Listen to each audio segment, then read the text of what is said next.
Many of you look at the masks of the band Slipknot or the Death Bat logo of Avenged Sevenfold and think, this is frightening, right? You hear the distorted vocals, guitars, and drums, and you wonder, this is just noise. Why am I listening to this? Well, I'm here to persuade all of you that this is a huge cultural tool. We'll be looking at the psychological benefits, the economic innovation, and the social and ethical benefits.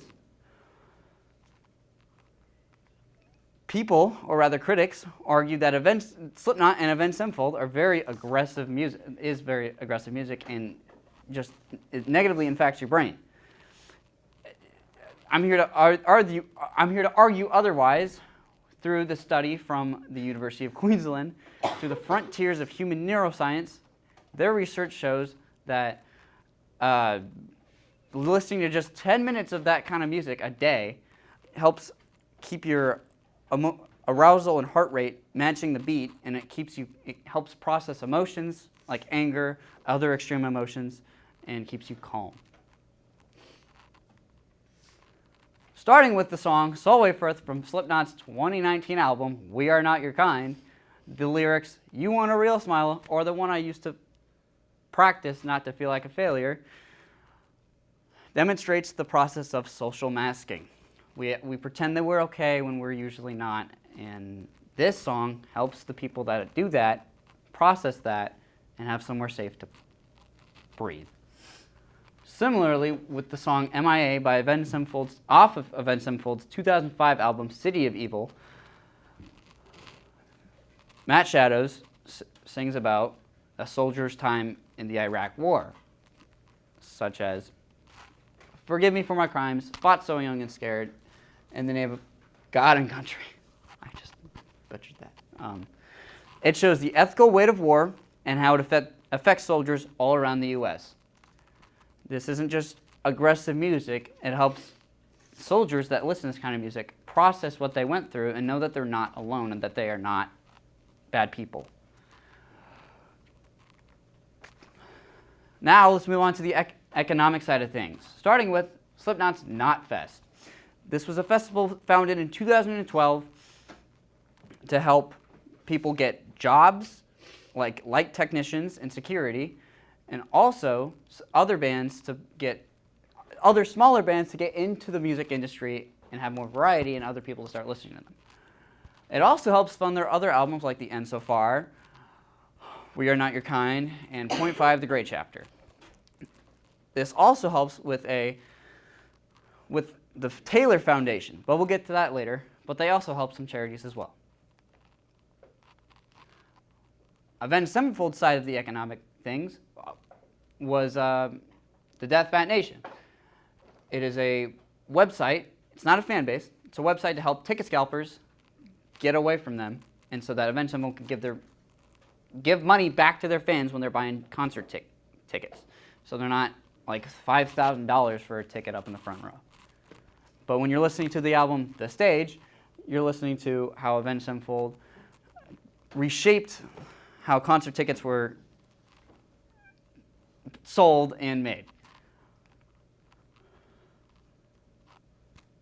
Slipknot and Avenged Sevenfold. Oh no. Can you pause it?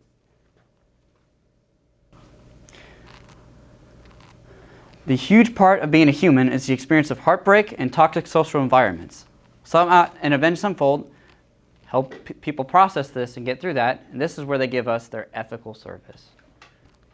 Starting with Slipknot's album We Are Not Your Kind, this was about the frontman's Corey Taylor's perspective of a toxic relationship, the aftermath, and the betrayal. Similarly, the song Dead Memories off of their All Hope Is Gone album helped Corey Taylor process a decade of trauma and a way to process things to get it out into the open. This was also helped out through the Ballad of Snuff with the lyrics, "So if you love me, let me go, and run away before I know."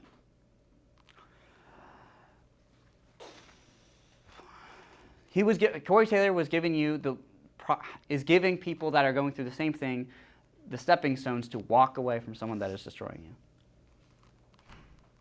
I forgot to animate that. Similarly, with Avenged Sevenfold's Unholy Confessions and Victim, it's more an existential heartbreak than just, oh no, my life sucks. It's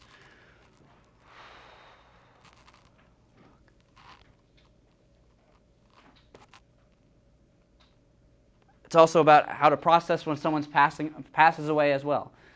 Both bands help give more moral and emotional standpoint towards a bigger picture.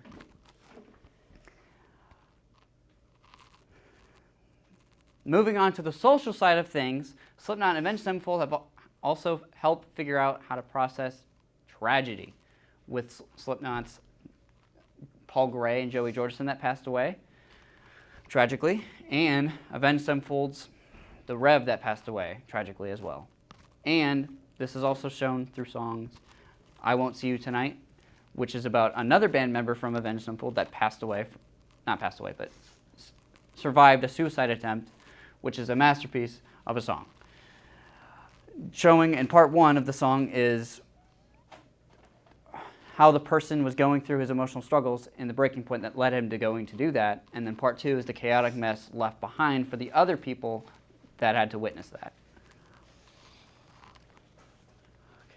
Similarly, Slipknot. Teachers, please excuse this interruption, but we needed to get word out before the end of sixth period. The district is canceling all after-school activities, which include spring practices, open gyms, 21st century clubs, and... Similarly, Slipknot has made the album 0.5 The Great Chapter based off of Paul Gray that passed away in 2010. This whole album they built a social ecosystem about resilience. This also directly correlates into the Taylor Foundation that helps PTSD resources for veterans and police officers so that they know that they're not alone and that they have support. Unfortunately, everything has to come to an end, and this is the end of my slideshow. Today, we learned about how Avenged Sevenfold and Slipknot are more than just screaming and frightening imagery. We learned that they have psychological benefactors, they are an economic workhorse, and they have social and ethical benefits.